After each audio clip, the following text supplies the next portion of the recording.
ako sinama? Nag-date kayo? I-date ako sa mga pinsan ko. Wow, very good pala ang mother dahil pinauwi ka at umuwi ka naman ng maaga. Etong isa. Oh, galing school ata to ah. Nag-project kami. Saan ka nag-project? Sa Johnny. Tapos nagkumain kami na. Oh, sana all. Nilalambing na nila ako. Huwag niyo pansinin yung suot ko, parang fruit salad. Bayan niyo ng pambahay naman. So ngayon guys, tuturuan kayo ni Ate Ikay kung paano magluto ng saging. Napakahirap nitong lutuin, panuorin niyo. Una, babalatan. Ganyan lang siya guys ha, napakasimple lang yan. Tapos yung anak kong isa guys, si Kona, ayan, nagpa-home service, nagpamasahe sa bahay.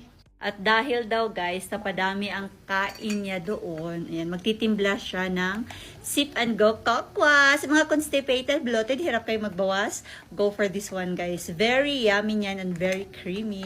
It's an herbal kokwa siya guys ha, perfect yan sa mga hirap mag-jebs. Ang kagandahan nito guys ha, kahit herbal siya, hindi siya lasang herbs. Oh, tama na yan. Sunog na yung niluluto mo na. Tingnan mo. Di. Pwede pa. Pa-flex ng view namin sa gabi dito sa harap ng bahay, guys. Ayan, city view.